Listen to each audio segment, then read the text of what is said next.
Subscribe to our YouTube channel and press the bell icon to get the latest updates. दोस्तों, अगर आपसे पूछा जाए कि रावण का वध क्यों हुआ तो आपका जवाब यही होगा कि उसने सीता का हरण किया, जिसकी वजह से उसका वध हुआ। लेकिन इसके पीछे कई अन्य कारण भी मौजूद हैं।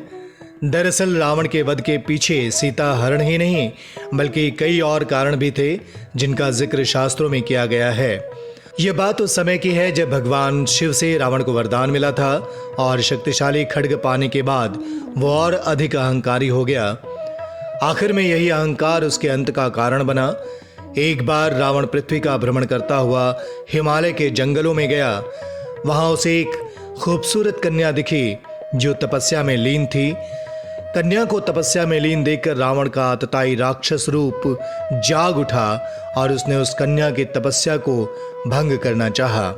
रावण उस रूपवती कन्या की तपस्या को भंग करके उसका परिचय जानना चाहता था। वो उस समय काम वासना से भरा हुआ था और कुछ अचंभित करने वाले सवाल कर रहा था। इन सवालों को सुनकर उस कन्या ने अपना परिचय देते हुए कहा, हे राक्षस राज, मेरा नाम वेदवती है। मैं परम तेजस्वी महर्षि कुशध्वज की पुत्री हूँ। वेदवती रावण से कहती है, मेरे वयस्क होने पर मुझसे देवता, गंधर्व, यक्ष, राक्षस, नाग सभी विवाह करना चाहते थे, किंतु मेरे पिता कुशध्वज की इच्छा थी कि मेरे पति स्वयं श्री विष्णु हों। मेरे पिता की वो इच्छा सुनकर शंभु नाम का दैत्य क्रोध से भर गया और उसने मेरे पिता की रात को सोते समय हत्या कर दी। उसके बाद मेरी माता ने पिता के वियोग में जलती चिता में कूदकर अपनी जान दे दी। इसी वजह से अब मैं अपने पिता की इच्छा पूर्ति के लिए तप में बैठी हूँ।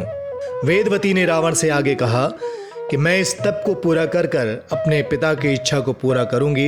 इतना ही नहीं, उसने यहाँ तक कह दिया कि मैं अपने तप के बल पर आपकी गलत इच्छा को पहचान गई हूँ। इतना सुनते ही अहंकारी रावण क्रोध से भर गया और अपने दोनों हाथों से उस कन्या के बाल पकड़कर अपनी ओर खींचने लगा। अपनी पीड़ा जैसे वेदवती ने रावण को श्राप दिया कि तेरे वध के लिए मैं फिर से जन्म लूंगी, और इतना कहकर वो अग्नि में समा गई।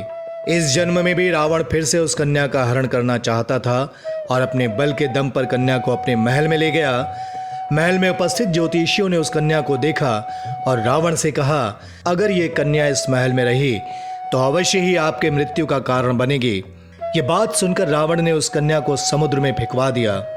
वो कन्या पृथ्वी पर पहुंची और राजा जनक के हल जोते जाने पर उनकी पुत्री बनकर प्रकट हुई। शास्त्रों के अनुसार कन्या का यही रूप रावण के वध का कारण बना। Subscribe to our YouTube channel and press the bell icon to get the latest updates.